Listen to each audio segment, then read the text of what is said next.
The term that Elizabeth used, I'm actually a registered herbalist, which means I meet the standards of the Ontario Herbalist Association.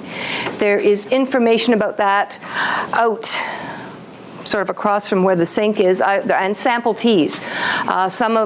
Well, pretty much all of the herbs that we're going to talk, or the herbs that are in the teas, are included in things I'm going to talk about today. So if you want to see what these things actually taste like, as opposed to just learning about them in theory, they're out there.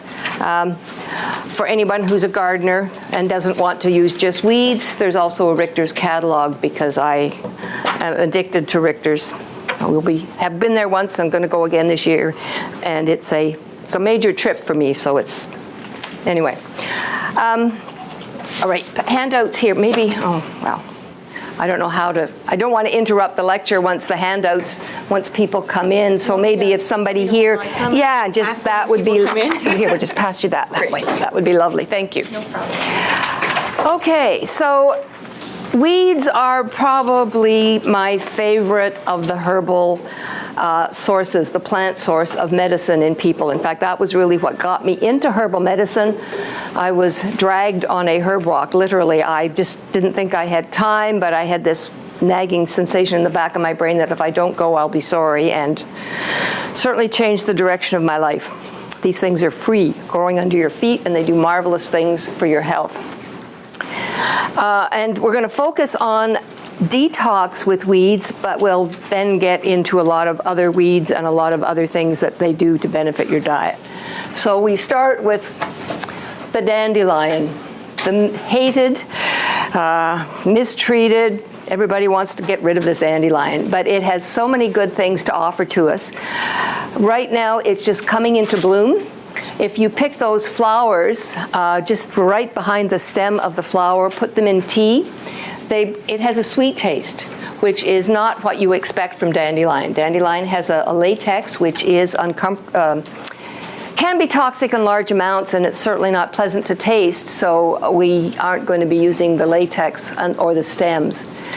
But the leaves are very beneficial. They are diuretic. In fact, the French name for dandelion is pissenlit. And if you can speak French, I probably have a really terrible accent. But pissenlit means pee the bed, which is an acknowledgement of the fact that the dandelion leaf helps you to excrete large amounts of fluids from the body. That is important as part of a detox. It's also one of the primary treatments for somebody with high blood pressure, lowering fluid volume. Medical profession will prescribe drugs to do the same thing, except then they'll tell you to eat bananas for potassium. Bananas are not really a very good source of potassium. There are many foods that are better, but dandelion removes the fluid without removing the potassium. So your body is not being depleted. Plus, dandelion is a source of potassium. It's got all kinds of other minerals and vitamins in it as well. So your dandelion leaf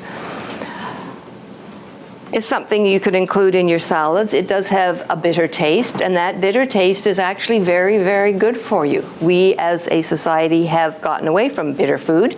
We tend to be drawn to things that have a sweet taste or a salty taste, to the exclusion of the bitters, and the bitters improve your digestion in every organ in the body. Starts, in your mouth, goes all the way down. Piece of trivia that I learned recently, one of the reasons that we may be craving sugar is that the taste buds that sense the sweetness are not just in our mouth or in our esophagus, there's actually some in the pancreas. So it's really hard to get away from that sweet taste. But by training your taste buds to enjoy bitters with the dandelions, if you've got them in your own yard, you're ahead of the game. The dandelion root has even more to offer everybody. It is considered a bitter, but if you harvest it at the end of the summer, September, October, it actually tastes quite sweet because it's been, all summer it's been producing a substance called inulin. It's a complex carbohydrate. And inulin has two really important functions in the body. It helps to balance blood sugar, but it also feeds the good bacteria in the gut. So it's a pre-probiotic. For people who are worried about having enough acidophilus and are taking supplements, they have to do it on an ongoing basis because the acidophilus doesn't have anything to feed on to grow and recolonize. But the pre-probiotic or the inulin will do that. So you can take the dandelion root, soak it in vinegar to extract the inulin.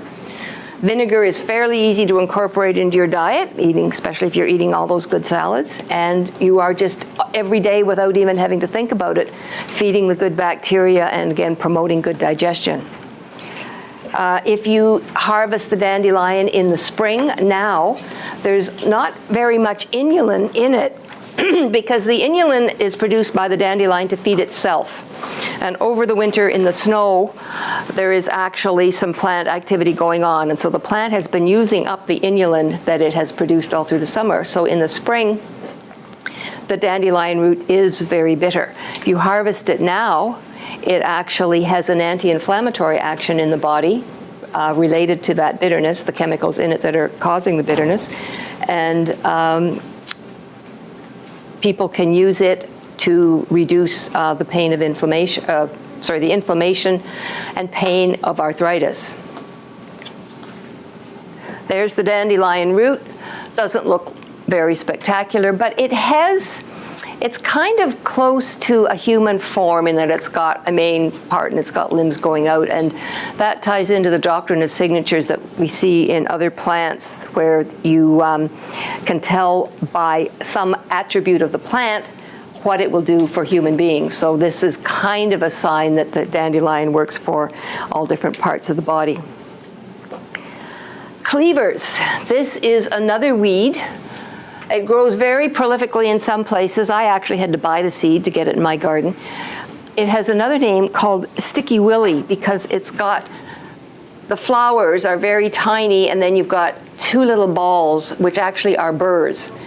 And from one stem, you get this plant that kind of grows all over everything, so you can see why it's considered a weed in the garden. But it has a unique property of stimulating the lymphatic system, the clearing out lymphatic congestion, dealing with inflammation if it's there, or just stimulating lymphatic flow in general, which again is something that is important if you're going to do a detox. The top of your handouts is sort of the principle behind a herbal detox, because there are many different ways a person can detox their body. You can focus on one organ at a time, but herbal medicine over the years has recognized that if you stimulate one organ and the others don't keep up in doing whatever they're supposed to be doing, you can end up with problems. You can end up with things coming out through the skin, headaches, nausea, diarrhea, nasty things. And one of the principles of herbal medicine is to try and make people feel better. We don't want you to be sick. So by balancing all the organs, starting with the liver, which is what the dandelion root is working on, we're going to look at herbs that help to get things out through the bloodstream, out through the kidneys, and then to the bladder, and then the dandelion leaf helps to get it actually right out of the body. But the cleavers take part in that detox process by clearing the lymphatics, stimulating lymphatic flow, and getting things into the bloodstream. This is ground ivy, which has a lot of other names, gill over the ground, or just plain gill, creeping Charlie. It tends to turn up in people's lawns, and people want nice green grass lawns. They're not going to like this plant at all. But if it does get into your lawn and you walk on it, there is a very distinctive smell. It's sort of an earthy mint. It is a mint. It's in the mint family. It has a square stem like all other mints. And the flower is the one shape that is particular to the mint family. But ground ivy works on the liver as well, so it can be part of a detox. It has the unique property of being able to draw lead and other heavy metals out of the liver and then eventually out of the body.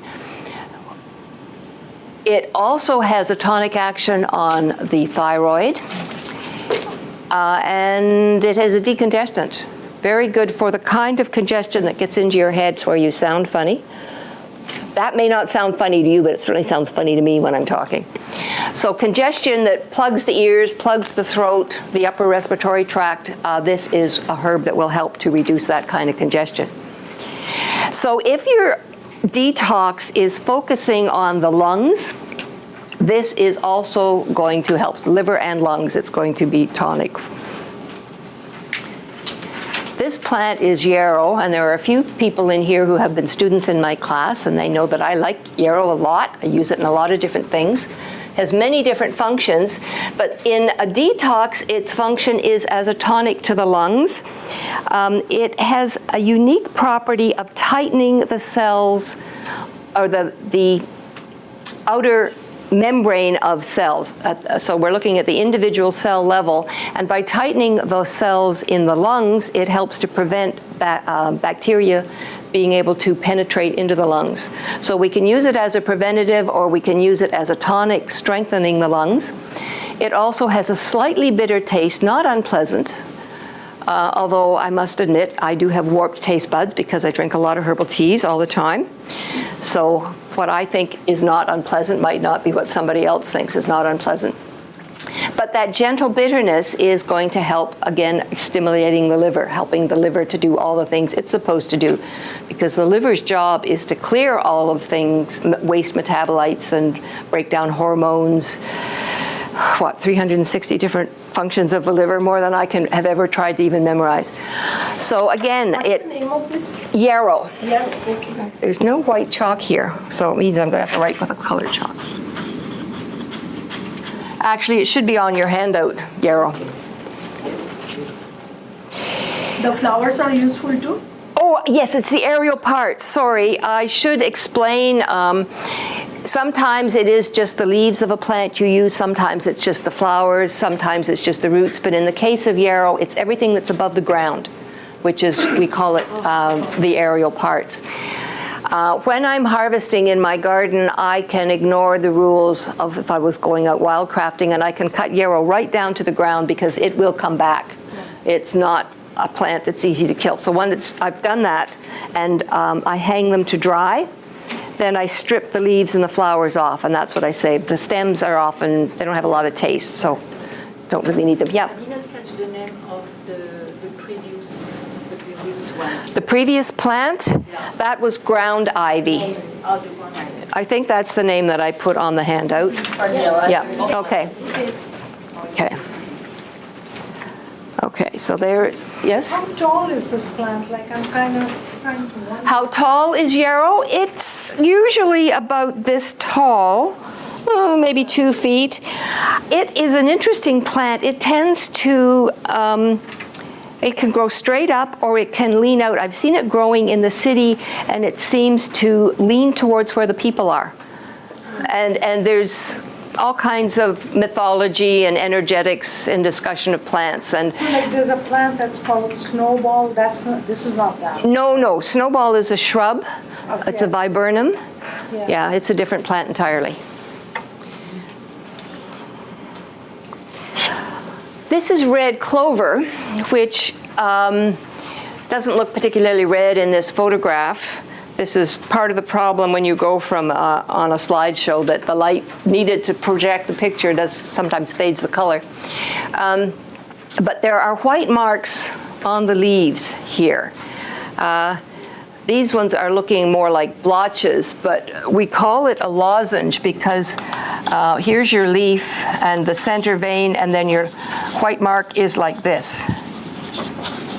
And that is unique to that particular plant, and it's an indication that the plant has it's the clover that has medicinal properties, because there are other clovers. Traditionally, the flower was used for tumors, any kind of cancer. The whole flower and leaf together has a property we call alterative, which means that it helps the body absorb nutrition and it helps to get rid of waste. And that property of getting rid of the waste is what makes it useful in a detox. The old herbals called it a blood cleanser, which ideally it is, but it's not a very good technical term. It does remove wastes. It also has a little bit of hormonal action. It's a phytoestrogen, meaning it fills the same receptor sites as estrogen in the human body, but it has a much weaker action. So for anyone who has hormonal issues that are the result of too much estrogen, this will tamp them down. Or if their body is not producing enough estrogen and there are empty receptor sites, this will fill the empty receptor sites and so subtly raise the estrogen response. So it works both ways. But in terms of the action that we want in a detox, it actually helps to speed up the breakdown of old red blood cells, which happens in the spleen, and this helps to move the blood through the bloodstream into the spleen so it can do its job. Actually, the Yarrow from the previous picture has a similar kind of action. It works more on producing new cells. So the two together will help to make for better blood, cleaner, more efficient function of the blood. Sweet, the flower leaves.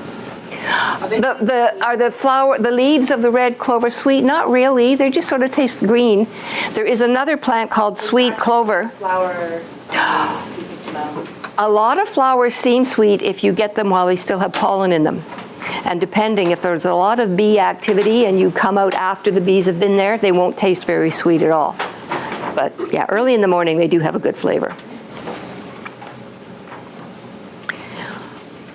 Oh, that one is really hard to see. That's Nettles, just the whole patch with a lot of leaves, but we'll go on. This is a close-up of the nettle leaf. And of course, Nettles is not favored by many people. In fact, this is another weed that I had to buy the seed for to get in my garden. And my husband was most upset that I would introduce such a plant, but he has now come to learn that it has a lot of good things about it.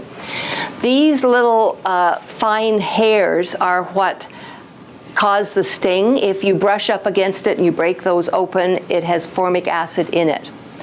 And that causes, it's really an allergic reaction. And it goes away in about 24 hours with most people.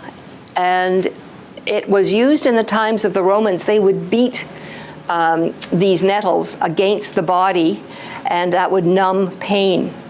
So depending on how much pain you were in, this was actually a good thing. If it was just a minor pain, you might not have appreciated the process you had to go through to reduce it. But Nettles contains a lot of micronutrients. It draws a lot from the soil, and all plants really are nutritive, but this one is particularly so. One of the things that we really like, that it is useful to get from the nettle, is boron. Boron is a mineral that is needed in the body to help absorb calcium. And for people with osteoporosis or osteopenia, Nettles is part of the herbs that we would put together to strengthen the body. But in terms of why we would put it in a detox, it is considered a kidney tonic. So it improves the action of the kidney, we would be using the leaves, the aerial parts of the nettle. Now, if this plant is allowed to go to seed and we then collected the seed, it has an even stronger action on the kidney to regenerate if there's been kidney damage. So either way, it's going to be very helpful in a detox to make sure that things are efficiently carried out of the body. This is the nettle root. Now, I think most people have heard that for men as they get older and have prostate issues, saw palmetto is the herbal treatment, which has been shown to be as good as prescription medication. But nettle root actually is even better than saw palmetto, because nettle root prevents the formation of something called dihydrotestosterone, which is bound testosterone. To have male characteristics, the testosterone has to be free. So when the body begins to age, hormone levels change, and this testosterone is now bound together with another testosterone, and this is where problems arise. Saw palmetto prevents that formation. Nettle root also prevents the formation, but it also reverses the formation of DHT. It frees up the bound testosterone. So there's more than one reason for growing nettles or using nettles, nettle root or tops. Yes? How would you utilize the nettle root? Okay, this has been harvested and chopped up, and then we would have put it into alcohol to extract the constituents. I like to do it with the fresh root rather than dry the root first. And so then I would make a formula, a tincture formula that would have nettles and probably saw palmetto as well. Just, the more you can put in a formula, the stronger the action is in the end. This is yellow dock. Now, the herbs that we've seen so far are what I consider first stage detox. The dandelion root is working to stimulate the liver to get it working more efficiently, doing all the things that it's supposed to be doing. And you have to be careful with that, because if you stimulate the liver too much initially, you can overload the bloodstream with things that are being carried out of the liver. And often a month on the dandelion root with the other herbs that you choose to put in with it. I like to make put five together. So I'd be looking at least one herb for the liver, one for the kidneys, one for the bladder, one for the bloodstream, maybe one for the lungs. And you can mix that up depending on where an individual's weak point is or what you really want to achieve. After a month, particularly if someone is, say, in their 40s or 50s or even younger than that, and they've had a lifetime of eating really bad food or living in a toxic environment, they're going to need more than a month of detoxing. So once the liver has started things moving and sort of the body has adjusted to clearing that stuff out, then you can move on to something stronger action on the liver. So that's where yellow dock comes in. It is still acting on the liver. It also has a laxative action. And that can be also part of your detox, clearing out the colon. It's not an extreme laxative action. It's not going to cause anybody to have major pains and diarrhea. But it also is a source of iron, very absorbable iron. And it's unique because if people take iron supplements, often the problem is they constipate. So this is the opposite. It's not only not going to constipate, it's going to be well absorbed, often in situations where people do not absorb iron from supplements. And it's also going to give a gentle laxative action so that everything keeps moving the way it should and helps to. Is this a common weed? Oh, this is a very common weed. Come August, you'll see it along all the highways, and it's dark brown. Yeah, I think at the very beginning I had a picture of the dark brown one. These ones, seeds aren't quite ripe. But you're not going to collect it from beside the highway because plants clear the air. So any pollution that's in the air is going to be taken into the plant, and there's a lot of pollution beside the highway, so you have to find another place. Yeah. I'm just curious, because you've covered a bunch of different plants here. Are you primarily talking about using these as teas and tinctures?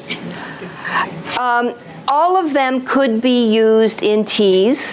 I personally like to start a detox by using them in tinctures.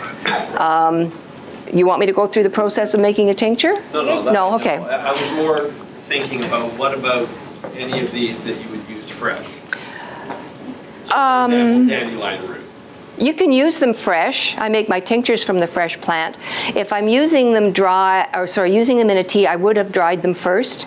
And the roots I would grind into a powder because otherwise you would have to boil them to extract the properties from them. I'm talking about eating dandelion root as a food. By all means. In fact, the next one I'm going to look at is generally eaten as a food. So yes, you can eat your dandelion root as a food. Yep. Yes. When you grind the dandelion root, does that have a shelf life? Okay, all herbs should be the aerial parts are supposed to be stored for no more than a year. Although that really depends on how you do it. My herbs are stored in a cool basement that's almost as cold as a refrigerator, and they last for many years longer than that. But if you're buying them from a store where the temperature is acclimatize for people. A year is going to be the maximum. The other thing to remember, if you're buying them from a store, they should not be in the light. Definitely not in a window. Ideally, they should be in a dark glass. So if they're out on a counter with bright lights all around, they're not going to last as long. You're not going to get the full potency of the herb. Becomes rancid? No, it doesn't become rancid. It's just that you might get 80%, 60% effectiveness rather than 100%. It's not going to hurt, yeah. How far away from the highway? How far away from the highway? Forest. At least, I would say 200 yards. Now, if you live in the city and you're only harvesting from your backyard, you go with what you can manage, because it is difficult to find places to wildcraft that are, say, out in the country. And the big thing to remember is find out who owns the land and get their permission before you wander into a place and start cutting the plants. Yep. How about the effectiveness of the root or the weeds based on like environmental issues? Yeah, environment does affect the potency of the weeds. Particularly, like last year was a really poor growing season. There wasn't a lot of sun, there wasn't a lot of heat, and normally when I harvest my dandelions in August and put them in vinegar, put them in a bottle like this, I'll have a layer like this of inulin at the bottom that I could see. Last year it was barely detectable. And I could tell also from the smell of the essential oils, they just weren't as strong. So growing conditions vary from year to year, and there's nothing we can do about that. Right. So like if you were like looking for say yellow dock, I mean, you say it's close to the highway. What the exposure to like the exhaust and the fumes that you get from cars? Is that? Well, there is this question of, do the benefits outweigh the negativity? Right. And again, the highway, a lot of the country roads now have a lot of traffic, but that's still going to be less toxic than something beside the 403. I never would want to collect anything from beside the 403. So it's more like common sense. Yeah, common sense has a lot to do with it. Yeah. Sorry, what's a tincture here? Oh, sorry. A tincture is an alcoholic extraction of the constituents in a plant. So you take the plant either fresh or dried, and there are certain ratios, the weight of the plant compared to the volume of the alcohol you put over it. Cover the plant with alcohol in a jar, glass jar, put it in a dark place, shake it every day for a month, and then press it or pour it off. You can use a food press, or you can just press it, squeeze it in your hands, but the press will get more back out of it. So, yeah. And Yellow dog, I wanted to ask, when you are using, the seeds are inside, so you are using actually seeds, right? Oh, yellow dog seeds? Actually, ideally you'd want the root. Oh, root. The root, yeah. You can take the root, say, in the fall and just put it in cold water and extract it that way. The iron will come out into the cold water. Interesting thing about yellow dock, if you boil it, it turns bright red, which is not what you expect. The root is yellow because that's where it gets its name, and then you get that conversion when you're extracting the plant by boiling it. I'm sorry, there was a question when you were talking about the tincture. I can't remember. There was the same way you can do it that afterwards once it's been expressed. No, there was another thought and it's gone. I'm sorry. Okay. If it comes back, I'll tell you. Any other questions? Yeah. When it comes to making tinctures out of fresh versus dried herbs, I've made tinctures out of fresh herbs before, and there was mold that developed. Okay, tincture made from a fresh herb. What percentage of alcohol were you using? 40. Okay. The minimum percentage of alcohol to preserve the plant without mold is 25%. When you're using the fresh plant, you add 20 onto that to account for the water that's in the plant that hasn't been dried. So you really should have had at least 45% alcohol. But I'm wondering, what plant was it? Because Plantain. I have a hard time making tinctures out of plantain. Okay, plantain, the aerial parts. Yeah, the leaves, yeah. 45% would be the minimum. I've never had a tincture go moldy, so I can't really explain other than maybe, a higher percentage of alcohol. And it's worth trying drying your plantain first, or at least letting it wilt. Waiting until the next day, there'll be less water in it, but still put your extra 20% alcohol. I know the good stuff is in the wet part? Like if you dry it out, you kind of lose a lot of the. Not really. You still get a lot of good stuff. You often get different constituents in the dried plant than you get in the wet plant. Things change in the drying process. So maybe if you want a specific constituent, you would want it from the fresh plant, but that doesn't mean you're not getting something good from the dried plant. Okay. And that was the question I was going to say. Some constituents that you want from a plant are water soluble, so they're ideal in teas. Others have to be dissolved in alcohol. They're resins or they're gums, and they will not dissolve in water. So that's why alcohol extractions are often used. Yeah, question? What type do I use? I'm licensed for overproof alcohol, so I buy 95%. It's not that difficult to do it. You have to write to the LCBO, tell them you want to use the alcohol for medicinal purposes, tell them how much you think you're going to use, and they will give you the license. And if you happen to be a student or a nutritionist or you say you've got some training, then I think that it's that much easier for them to give you the license. It's good for a year. If you're going to buy the alcohol from the LCBO, you have to tell the individual store ahead of time because they don't stock this stuff. They have to get it in. It's really expensive when you do it that way. If you can, willing to make the investment, the minimum amount you can get from a company called Commercial Alcohol is 16 liters. And you also have to have a license to transport dangerous goods, which you do with a little test over the internet. It's not a difficult test, it just takes time and commitment. And once you've provided that information to Commercial Alcohol, you can pick it up there. Or you can pay them to deliver it, which will cost you $80. So it's much, and that license to transport dangerous goods is good for 3 years. So that investment of $40 to do it over the internet will outlast your license for the alcohol. So. Or if you're traveling, sometimes you can get high-proof alcohol at the duty-free store. It just depends. The other thing to mention is if you have friends in Quebec and they visit you, just have them bring it because they can buy it pretty much at the store. Yeah, friends in Quebec can bring you overproof alcohol. Another question? I saw some more hands up. No? Okay. All right, I don't think I wanted to say anything more about the yellow dock. Burdock. This is your third level of detox. After you've gone a month on Dandelion Root as your basis, a month on the yellow dock, then we can move on to Burdock. A lot of commercial detox products start with Burdock.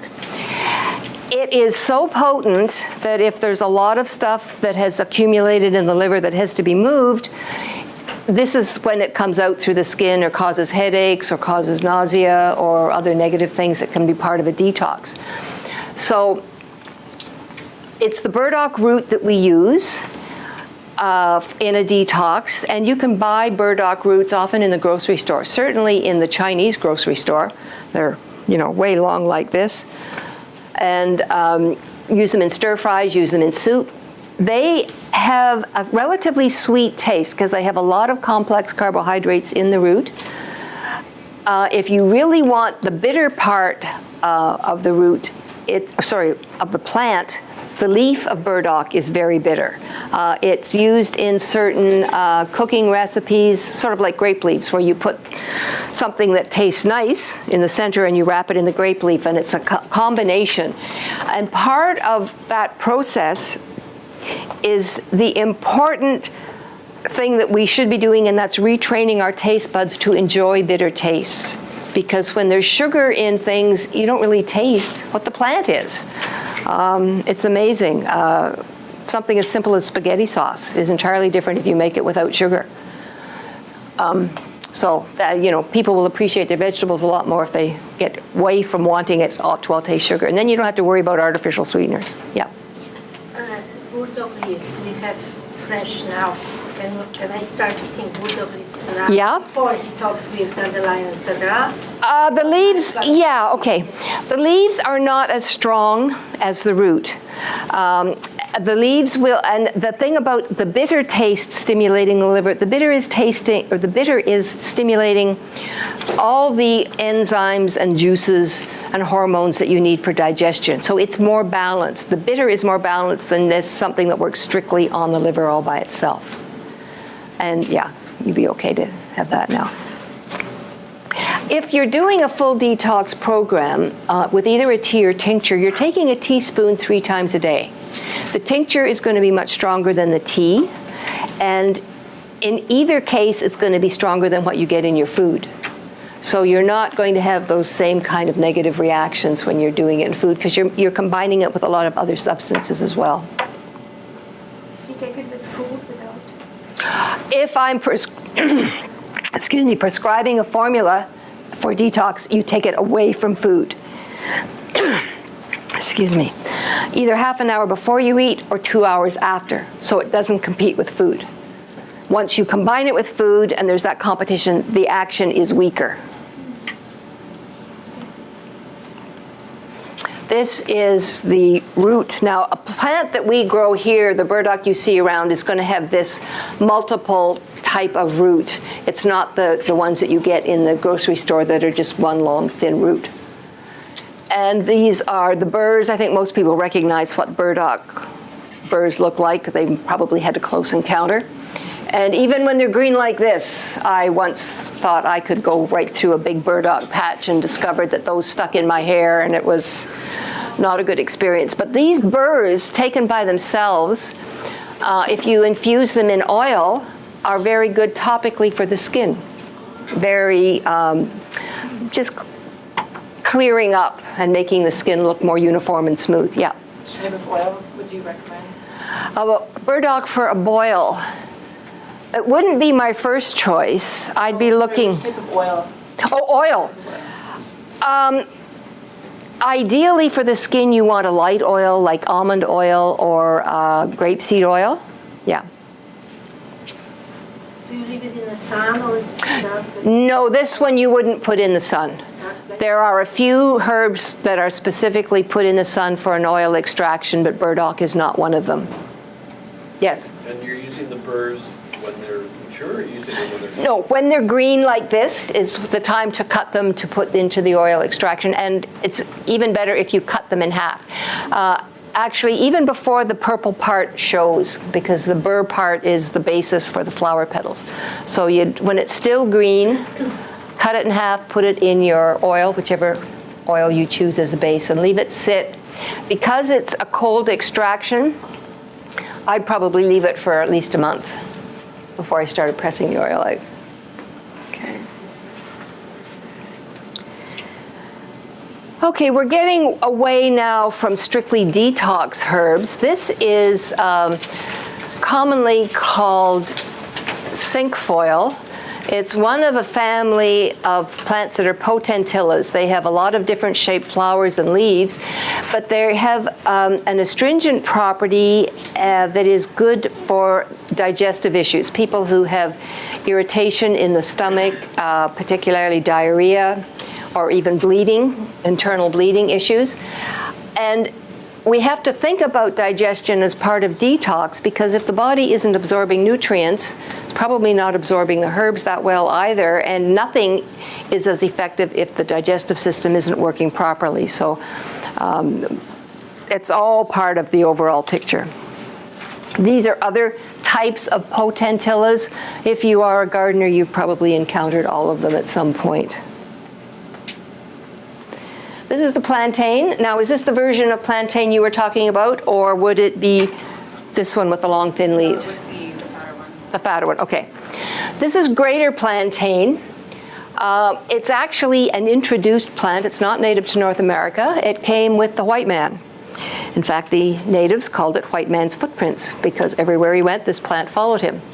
And the reason it followed him is because the early settlers did a lot of walking in shoes that were probably not as comfortable as ours and maybe didn't fit as well. Blisters formed, and they would put this on as sort of a padding to keep the shoe from rubbing against the foot. But it has the property of being a vulnerary. It will heal raw tissue. So it was healing the blister as well as soothing the foot.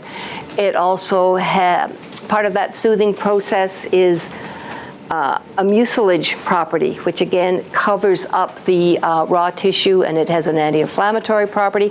All of those things work internally, can also help dealing with allergies. Or bug bites. But, oh, yes, sorry, I should have mentioned that. That's the best thing, or the bug bites, yes. It's also a refrigerant. So if you get a mosquito bite or a wasp sting or any kind of a bee critter, and you chew this up with a little in your mouth, I mean, if it's for somebody else, you get them to chew it. If it's your kid, you can do it yourself. But then you put this chewed up piece of leaf right on where the bite was, and the sting will be gone. I mean, ideally, you stop thinking about it for about 5 minutes, but then it's gone. And that same thing happens if somebody has a cut. I was told once of someone who was riding their motorcycle in the summer and not wearing their leathers, and they tipped over and skidded along the gravel. So they had a whole burn with gravel in it, and they used this plant topically, and by the time they got to the hospital, there was a noticeable difference in the area between where they'd put the plantain on and where they hadn't. Yeah. The other thing I was going to say, I found that sometimes they're not very juicy. You've got to kind of look to find ones that are a little fatter. Oh, I haven't found a problem with them not being juicy. Maybe it's because the saliva kind of, if you chew it well enough, it... I'm talking juicy on their own. Yeah, the juicy on their own, but even if they're not all that juicy on their own, the saliva, there's something, I think the saliva contributes to what's going on. So, and it's as well as making it easier to stick, and yeah. Oh, sorry, what was the plant called? Plantain. Yeah, this is plantain. How does it work on shingles? I have not tried it on shingles, Okay. simply because shingles often happens when there's not any plantain growing around outside. It's the fresh plant that we use that way. But it would be worth, usually St. John's wort is the plant that we use on shingles because it has a specific action on the nerves, and it is a painkiller more than, I mean, this is an anti-inflammatory. The St. John's wort action is a little bit different. Okay, so that is greater plantain, the one with fat leaves. This one is also plantain, these long thin leaves with just a little bit of a seed head at the very ends and the leaves. So if you're looking for, you've got an insect bite and you're looking for the plant, either one of those will work topically. And these ones do tend to be drier. The long thin leaves are not generally as juicy. But you can collect, it's the aerial part if you wanted to collect that and keep it as a tea. It has a gentle soothing action on inflammation internally. So that again would work on digestion if there's an issue that way, or even sometimes it helps with arthritis. Whenever I'm saying this, I'm not thinking you'd use this herb all by itself. I'm always combining herbs. So I would combine plantain with other herbs that have anti-inflammatory action if I was wanting to really work on soothing something internally. It was a question? Yeah. Just the definition of aerial. Are you saying it's the stem and the top part? Everything above the ground. Okay. Everything in the air. Oh, I see. Okay. In other words, not the roots, not the rhizomes, not anything that's under the soil. I see. Okay.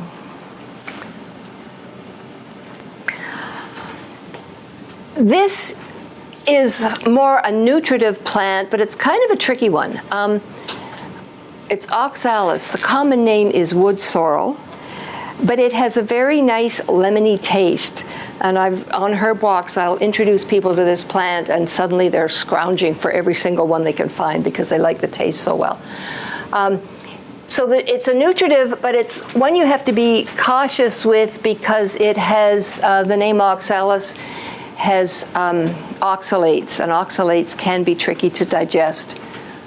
So probably this is one you wouldn't want to be eating if you're doing a detox because it would just overload the system. It would make it more complicated to deal with that.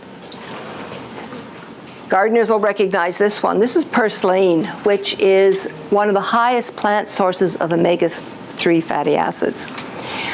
It's a succulent plant. You can put it in your salad. But it has a specific action to remove cholesterol.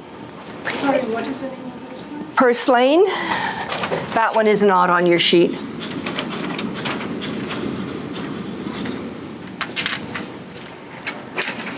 Now, if people are dealing with cholesterol, that's a whole other issue because often cholesterol is something you need, but if there's really a strong reason why cholesterol is too high, this would be a plant that, again, could be incorporated into the detox, probably at the second or third stage, once the body has gotten rid of some of the other things that it's not supposed to be carrying around.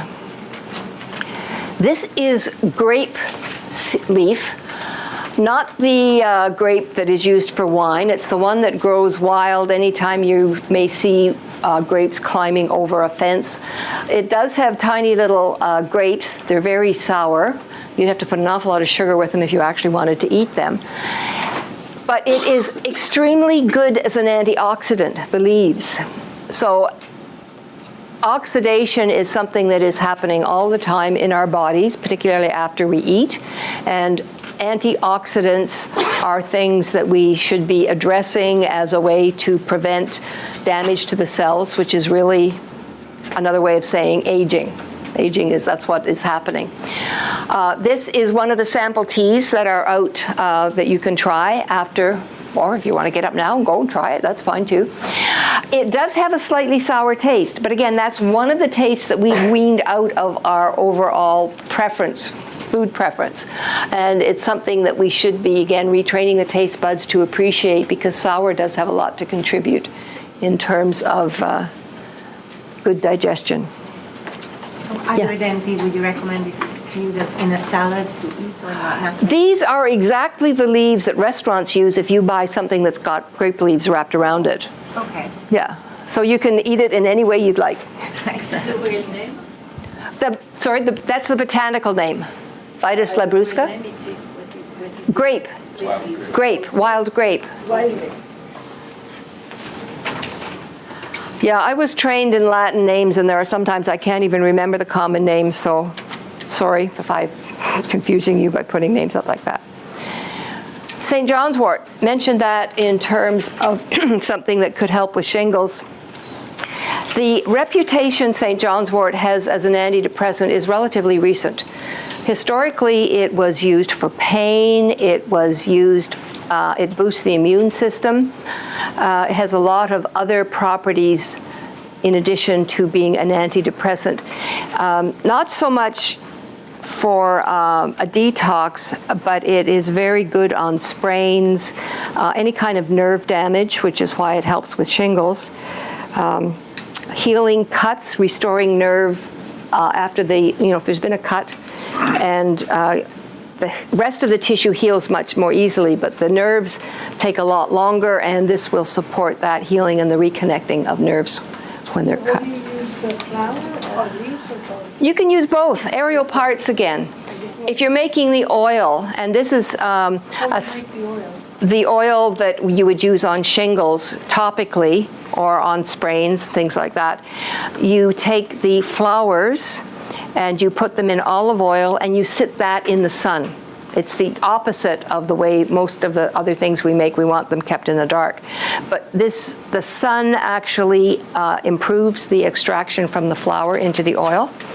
And you start with yellow flowers in sort of slightly greenish olive oil, and in about 4 days you can see the orange and then red color, and it's a bright red, cherry red when you're done. That tells you you've got what you want from the plant.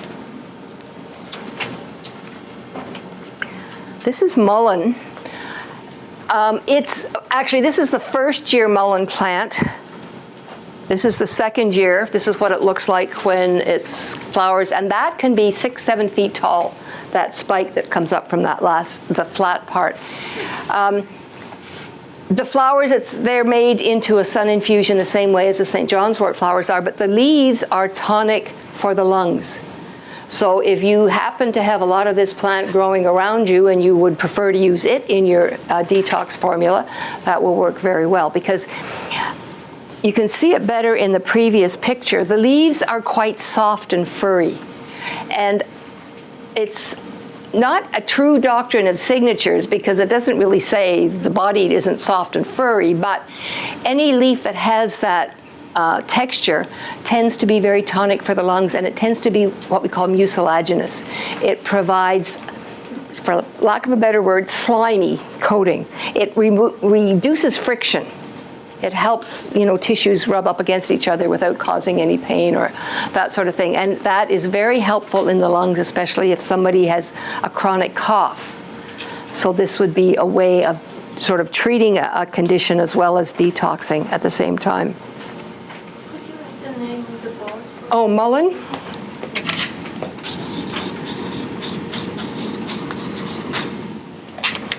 Okay. Yes. There's a plant called lamb's ear that looks soft and fuzzy. Lamb's ear, I don't know about using it medicinally. There are so many plants, I don't know them all. I do know, I have made tea out of lamb's ears. It has a lovely, fresh, sort of apple chamomile smell, but it's very bitter. So again, as a bitter, it's going to be good for digestion, but other than that, I've not investigated its particular properties. Yeah, but it's not going to kill you. Okay. Thanks. Yes? Sorry, for the mullein oil, you're waiting till it's fully flowered in order to... Yes. For mullein oil, you pick the flowers. It's just the flowers that go into the oil, not the leaf. So that one you showed was not quite ready. They were just starting to flower, right? No, actually, the mullein flowers only come out for a day. So as soon as you see the flower, it's ready to pick. But, sorry, you would only pick those ones that are open. Yes, you pick the ones that were open, then you go out the next day and you keep doing it. And mullein oil has traditionally been used for earache, ear infections, particularly for kids. Yeah. And to reduce the chronic cough, what way would you use the mullein? You mentioned the leaves. Yeah, to reduce a chronic cough, I think I would probably use it in a tea, but I would let the tea steep until it was cold, because the mucilage in a plant is extracted much better into the cold water. And the reason I say start with the hot and let it cool is because generally you'd be combining it with other herbs. You wouldn't be using just the mullein leaf by itself. Things like yarrow that is good for the lungs. Okay. Sorry, would you steep the dry or fresh leaves? Well, most of the year it would have to be dry. It's only in the summer that we can get fresh leaves. So, yeah, steeping, ideally, okay, the dosages are based on dry herbs. I go out and cut fresh herbs to make my teas all through the summer. I don't really do fresh herbs for medicinal purposes because it's a matter of calculating the difference between the dry and the fresh. But I consider them recreational teas. They're things that taste good.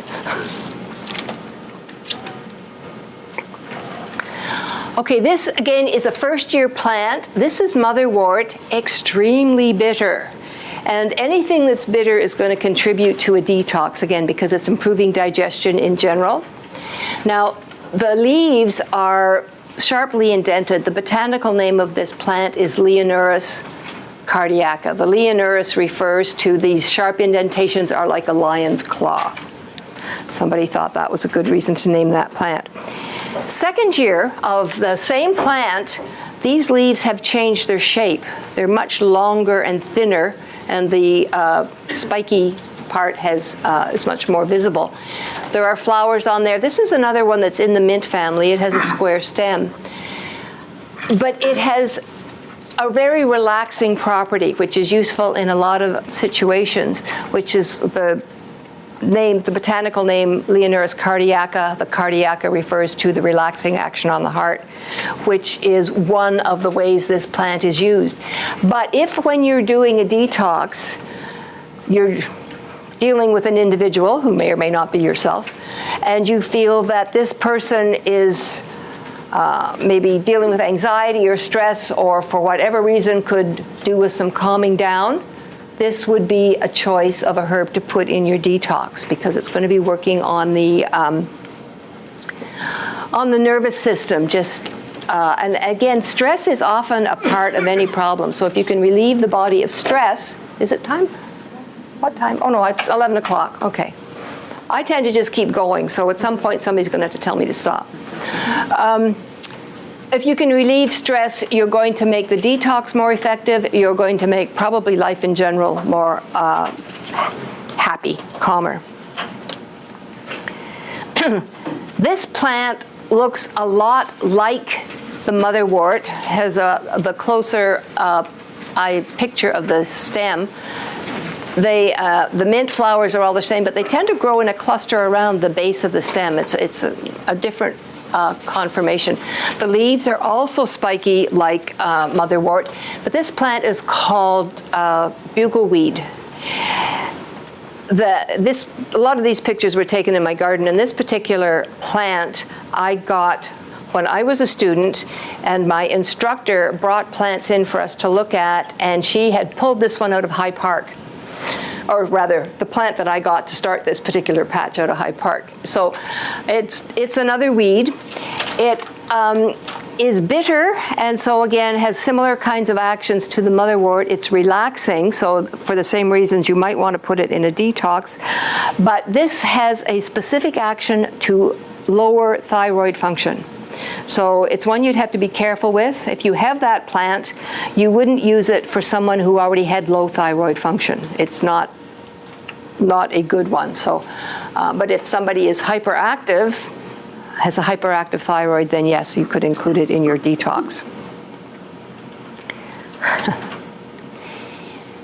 What is the name of that? Can you write it down? Oh, all right. Bugle weed. Now, gardeners will think of another plant called bugle weed, which doesn't look anything like that other one. It's unrelated. So the botanical name of this is Lycopus. And there are several varieties of Lycopus that have the same action. Okay. This next one has a lot of different names. Most people would think of it as twitchgrass. The English call it couchgrass, which is, I don't know why, twitchgrass, quackgrass. If you've gardened and you try to dig up the grass and you loosen the soil and you pull on the top of this grass and you get this long root that just seems to go on forever, and it probably does go on forever. But the stem, it's not that clear in the picture. Every few inches there are nodes and little pieces of hair coming out, or fibers. And these will send up new plants. So if you cut that twitch grass, you're going to have 3 new plants where you had 1 before, which is why it's so hard to get rid of. But like many plants that is hard to get rid of, it has a lot of benefits. This is a diuretic, which again can be useful in a detox. It is also very soothing to the urinary tract, and it has the soothing property comes because it's demulcent. So again, the detox, if you're dealing with someone who is prone to urinary tract infections, this is going to work on that particular system more, or in a more soothing way than even your dandelion root. What is the name of this again? Twitchgrass. Twitchgrass is probably the easiest name to go with. It's one that people, I think, are most familiar with. Looks just like regular grass, although usually it doesn't get to be this tall. It's usually cut down, so. And I mean, the only sure way you know which one it is to look at the roots. This plant is chickweed. Another tiny little flower. It's blown up much larger than it really is. It's very soft, very succulent.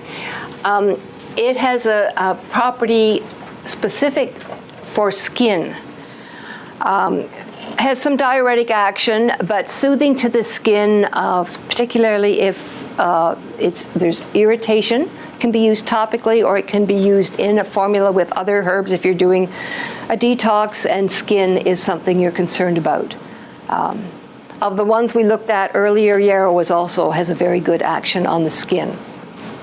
So you see, when you're doing a detox, there is a basic one, but then you can branch out and you can focus on specific problems depending on what the individual is most concerned about. Sorry, what was that one called again? Chickweed. Yeah.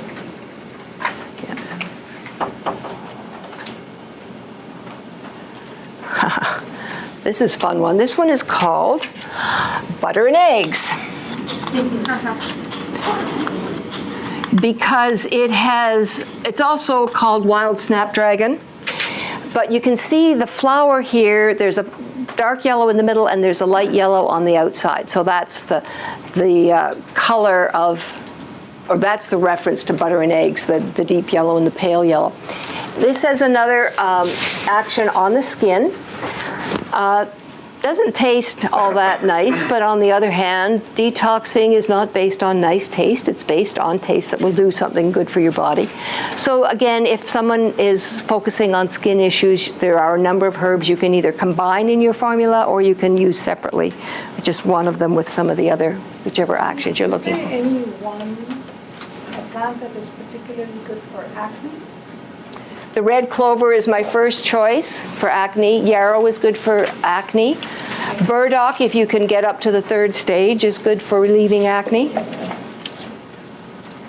There's more bitters in general, digestion in general. You know, that's a complex, there isn't really a simple answer. That's why, you know, I've had people after a presentation say, oh, you talked about such and such a herb and I have that condition, can I get some?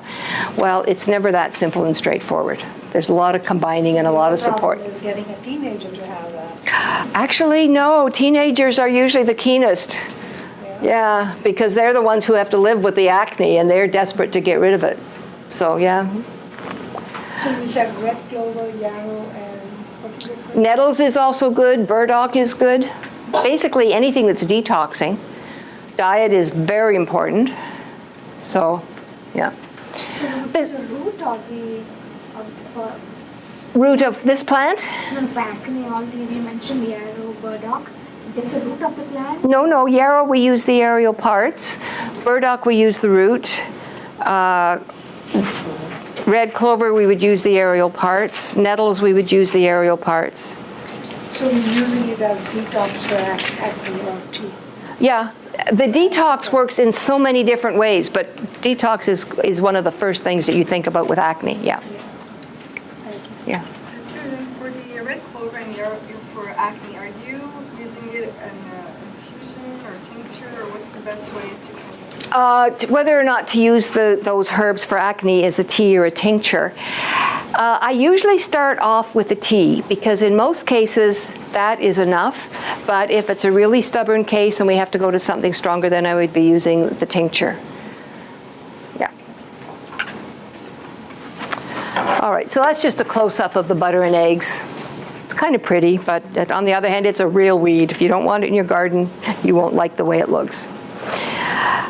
This is called All Heal or Self Heal. And just the name, All Heal or Self Heal, says it's good for everything, and it has a very broad application. Probably because it's very strongly antioxidant. This is another one that's in one of the teas out there. Antioxidant combination of herbs, things like this one combined with rosemary, sage, thyme, and another one called wild marjoram.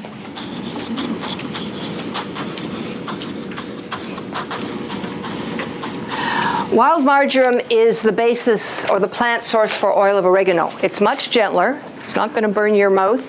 It has a slightly minty taste, but when you combine it with All Heal and wild rosemary, sage, and thyme, you get a combination that is as potently antioxidant as any supplement you could buy.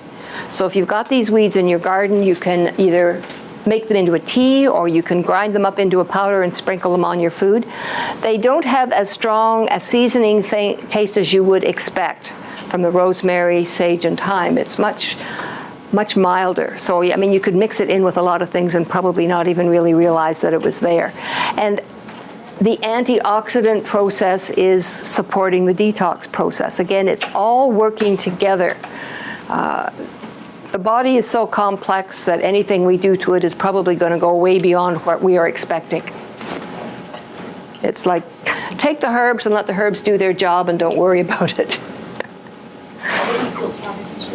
Sorry? Equal quantities? Yes, equal quantities for, in fact, the detox, I usually, any of the herbs that I pick in a detox, generally I would be using equal quantities of them as well.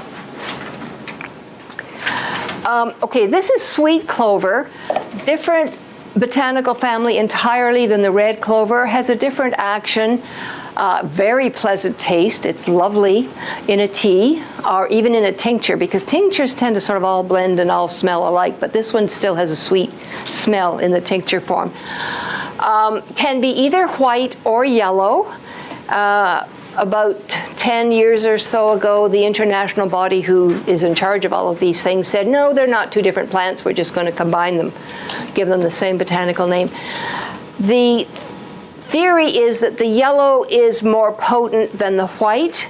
I think that's based on the fact that the yellow color has more bioflavonoids in it, which is contributing more to the antioxidant process. But the really good thing about sweet clover is it's a tonic for the blood vessels, which is very important for people as they age. A lot of cardiovascular problems arise because the blood vessels are weak, there's leakage, or they actually burst. And so using this on a regular basis, starting at any point in your life, is going to tone those blood vessels. Not just with aging, people with diabetes, blood vessels are at risk. So you can use this, not necessarily part of a detox, it would be more of a long-term thing that you'd be wanting to do on a regular basis. Yeah. If somebody at age, like say 15, 16, has type 1 diabetes, would that be good for them? Yeah, because type 1 diabetes at any age is going to be good. Now, the thing about type 1 diabetes is they're totally insulin dependent, so you've got to be very careful that anything you do doesn't interfere with their medication. So you would start with a tea, and you can, just a very weak tea, and because people like that, it's also monitored very carefully as well, so just be gentle.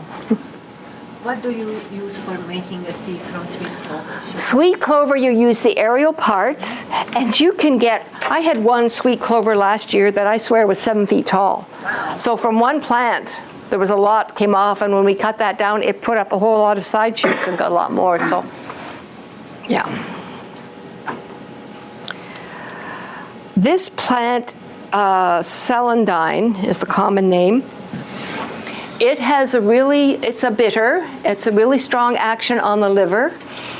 I like it in a tea, a detox tea, instead of dandelion root, because the root, by its very nature, is harder to extract from than the leaves are.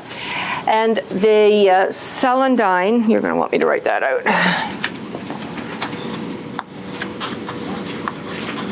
Celandine has a tonic action on the gallbladder. It stimulates bile production in the liver, but then it stimulates the flow of bile through the ducts to the gallbladder and keeps the bile from becoming so thick that it would form into gallstones. Gallstones are not hard little rocks like kidney stones, but it's sort of a sludge or a resin, and it's just so thick that it doesn't flow through the ducts, either to or from the gallbladder.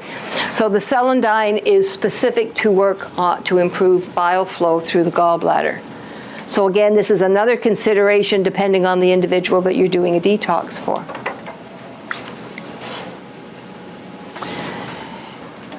This is Oxeye Daisy is the common name.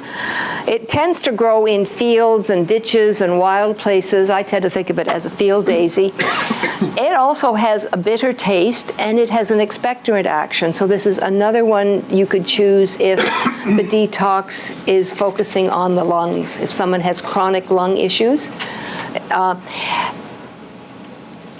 And again, if you're using a tea, it works well in a tea. And the other question, nobody's asked me yet, but usually comes up when we're talking about detox, is how often should a person detox? And that really depends on the individual, on their history, on their health in general. I tend to detox a number of times through the year. I make myself up a batch of something. When it's gone, I'll forget about it for a month, and then I'll do another batch of something, different combination. So it's really an individual choice. Traditionally, springtime was detox time because people lived on stored foods over the winter. They didn't have access to anything fresh the way we do. And so when things like nettles and other plants started coming up in the spring, they would want to incorporate them. Initially, it would be just into the diet. But from that sort of spring cleanse idea, this is when people tend to think about doing a detox. Yes? I've heard that nursing mothers are not actually supposed to detox in any intense way. Is there any truth behind that? Yeah, the question is, nursing mothers should not detox. I don't think it's a good idea. Okay, with a nursing mother, they shouldn't take anything really strong or intense because it's obviously going right through to the baby. And unless there's a really strong reason to detox, I don't know whether it would be the normal time to do it. Now, if this is someone who's been nursing for 2 or 3 years, then yes, detox and with a tea, and watching very carefully to see what effect that has on the baby or the toddler who's being nursed. But if you stay with things like dandelion, I wouldn't go to anything stronger than that, and do it in a tea along with, a good diuretic action to make sure that a lot of it is being processed through the out of the bloodstream and into the kidneys rather than going into the breast milk. That will sort of minimize the amount that goes that way. And if a nursing mother decides to detox, she should be consulting regularly with a practitioner who's familiar with herbs so that if anything does happen, it can be dealt with. And also a practitioner who's familiar with her individual health. Okay? Yep. How long do I take detox? I make myself up a bottle that lasts me for a month or 6 weeks, and then I might go 2 months without a detox and start again. I have, over the years, I can feel a difference. And more significantly, anything else I'm taking in terms of a tincture is more effective if I'm doing a detox. Detox just clears things out of the body so your body can absorb the benefits of something else. From time to time, I do a lung detox, or I may just do a general anti-inflammatory tincture, and they both are much more effective if they're coupled with the detox. Yeah. What about the idea of doing detox around change of season? Well, the idea of doing detox around change of season, first of all, you're doing it 4 times a year, which is a good repetitive thing. And there is obviously an adjustment to the body when the temperature changes, and it just makes it easier. That adjustment involves the liver. So any detox is supporting the liver action, so it's going to make it better to adjust to the change of season. And if you're doing a detox, say in the fall change of season, focus on the respiratory herbs and anything that's going to help the immune system. There was another question or a hand up? Yep. So what is actually, when you're talking detox, what is involved? Teas or something better? Okay, what's involved in a detox? You'll get different answers from different people. And as an instructor at IHN, I always tell my students, what I tell you about detox is going to differ from what all your other instructors tell you. They have different ways of doing it. So I think that, yes, diet is part of it. Actually, one of my favorite times to detox is right after Christmas, after all the bad eating. It's a time when the body needs support and things need to be cleared out. So at that point, yes, I'm going back to eating properly. Exercise is often a part of it, drinking lots and lots of water to help flush everything out in general. Getting as much sleep as you can, which is really the hardest part, I think. So, yeah. Yes? Any herbs for eyesight? Any herbs for eyesight? There is a herb called eyebright that is specific for clarifying vision. It doesn't work specifically on cataracts. If you're asking about cataracts, there's another herb called Dusty Miller, which I'm still experimenting with. It works well in a homeopathic. It's just extremely difficult to get in a homeopathic form. If you're dealing with macular degeneration, there are tonic herbs. A lot of what's involved is diet. And again, we're getting into something specialized treatment. I can't really give you a lot of general. But detox is going to help everything in the body work better. So this one is called wild lettuce. And it's There's another one. Oh, yeah, it's kind of hard to see, isn't it? The sun's coming around. I can see your shadow really well. Wild lettuce would have been what people were using in thousands of years back when they had a salad. It's extremely bitter because it has a latex in it, and that latex contributes to the bitterness. This is also, I think, the lettuce that was referred to in Peter Rabbit, when after Peter had gotten out of Mr. McGregor's carrot patch and Mother put him to bed with a soporific. Soporific means to put to sleep. That's what wild lettuce does. It's very good to calm down the system. In higher doses, it would be good for insomnia, but if you're going to use it in a detox, again, it would have a calming action similar to the Motherwort or the Bugle Weed. So for the individual who's nervy and jumpy, that could be a good addition. This is chamomile. It's actually pineapple weed is the name that we give it. It's the native North American version. There are a number of different chamomiles. What you buy is generally German chamomile, but any of them have a calming action, sort of a sedating, even an antispasmodic action, but they're all bitters. And when you taste chamomile tea, you would never think that that was a bitter, but it has that action on the body. It stimulates all the enzymes that you need for digestion. And it's unique because generally you have to have the taste. You cannot take a bitter in a pill. It won't work because it's the contact with the taste buds that stimulates the vagus nerve that carries the messages down to all parts of your digestive system. So for somebody who isn't brave enough to go for the full bitter taste, or for children, the question is, how do I get something bitter into a child? Well, that can be tricky. But the chamomile will give a beneficial action on the digestive system. It also has anti-inflammatory action and healing action if there's any raw tissue. Is this Roman or the... No, this is pineapple weed. It's the North American. Yeah, it's a North American native plant. Yeah. So is this better than the regular chamomile that we have? No. Looks like a daisy. I wouldn't say that it's better than the German chamomile. I'd say it's more easily available. It's more likely to grow in your garden. I have real trouble with the German. I haven't seen this one, so I don't know. Oh, really? Well, I grew up in Western Ontario, and I knew about pineapple weed. In fact, I was several years into herbal study before I realized it was a version of chamomile. So it's native to this part of the world. And so the one that looks like the daisy, the German one, will that, that's a real perennial, right? No, it's an annual. Oh, it's an annual. Now, it looks like a daisy. It's got this yellow part in the center that stands up. If you break it open, it's hollow in the center. That's how you know it's German chamomile. It has the petals around it. The Roman chamomile, the petals are much smaller. It's a perennial. But its seeds fall, so will it come up itself? It will if you don't have a lot of other weeds competing with it in your garden. That's probably the problem in my garden. Buy it. I'm interested in buying this. I would think any plant nurseries would have them for sale, out where you get to sample the tea. I guess a lot of you weren't here when I said this before. There are handouts that talk about the Ontario Herbalist Association, of which I'm a member, and there are also Richter's catalogs. And Richter's have anything you want in terms of herbs, and you can buy them over the internet or you can go there in person. They have plants. Oh, yes. Oh, yes.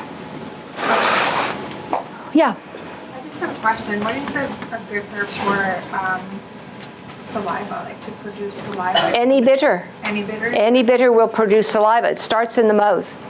And this is how you know your bitter is working. You start off with this bitter taste, and the instructions are hold it in your mouth for a minute before you swallow it, before you drink anything else to clear out the bitter taste.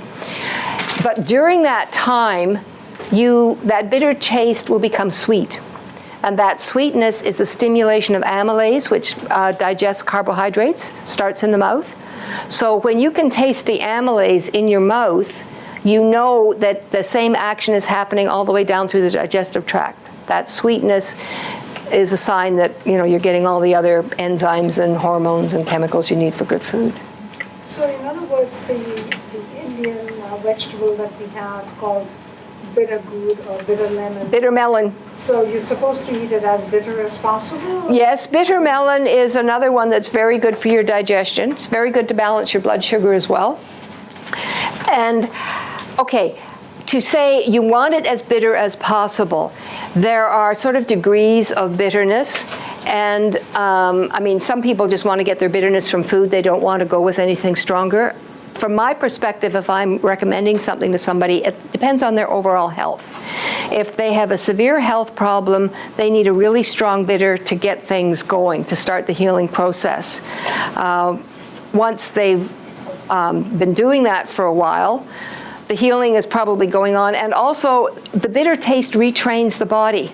The body forgets, if you're not eating certain things, it forgets the enzymes that it needs to break them down. If you're taking an enzyme supplement, your body says, oh, well, I've got lots of that. I don't have to make any more.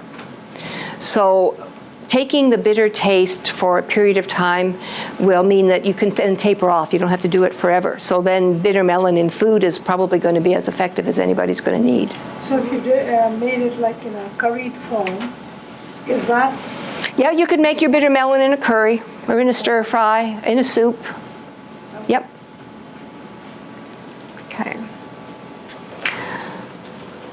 Okay, this one is blue vervain, although this particular version of the vervain is sort of a white pinkish flower. The shape is a little bit different, but both of the vervains are used interchangeably as nervine tonics, meaning in a regular dose, you're not going to feel sleepy, but they're going to be restorative to the nerves. And the vervains have a bitter taste. So again, if there's a digestive issue, vervain.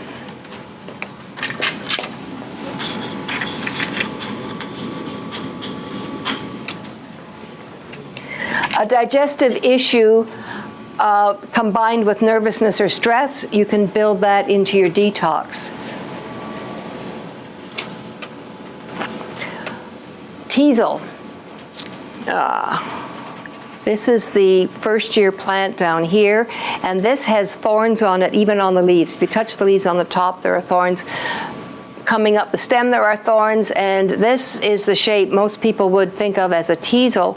Right now, it's got little flowers coming out of in between all of the prongs, but then once it's dried, people tend to use it in crafts. They spray it gold and put it in floral decorations. The root of the teasel is a very strong hepatic, which is the word meaning it acts on the liver. So if you have access to teasels, and teasels do grow wild and they grow in patches, as you can see from this picture, that would be something if you wanted to dig up the root and use it in part of what you're doing. Teasel actually has become more prominent recently in herbal medicine because it's one of the things that is used to treat Lyme disease. Goldenrod. Teasel.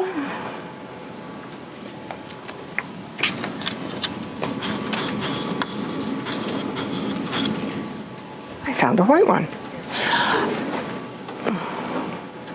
Okay, this one is goldenrod. The name is there. I'm going to have to change my pictures to put names on them.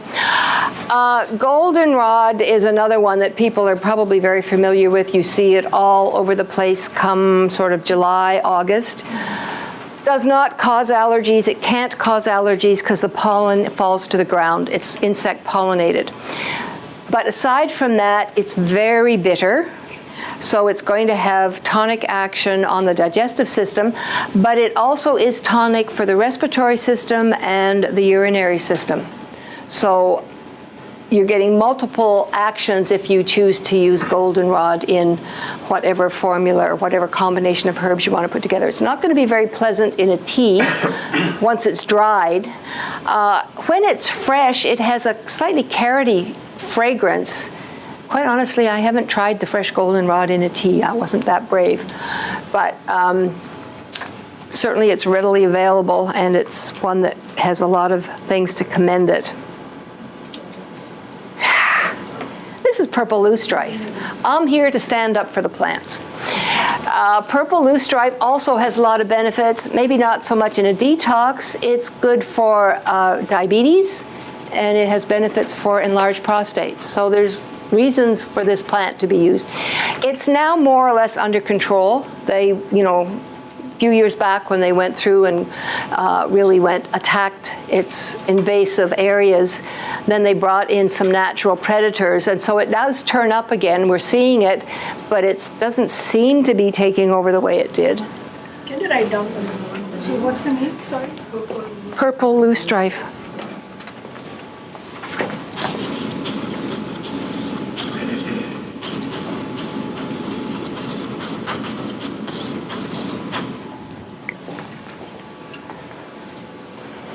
Sorry, you mentioned diabetes, and what was the second one? Enlarged prostate. And so that purple thing you use it, yeah? Yeah, the aerial parts. Yep. Was there a question? Your time. 5 to 11. Oh, it's more than that, isn't it? Okay. I don't think I've got much more here other than garlic mustard, which is another nasty invasive weed, but if right now it's nice and succulent and it makes really nice pesto. So you can do, you know, two herbs. It also is a member of the mustard family, so it does have the same sorts of benefits as like vegetables in the Brassicaceae family. Sorry.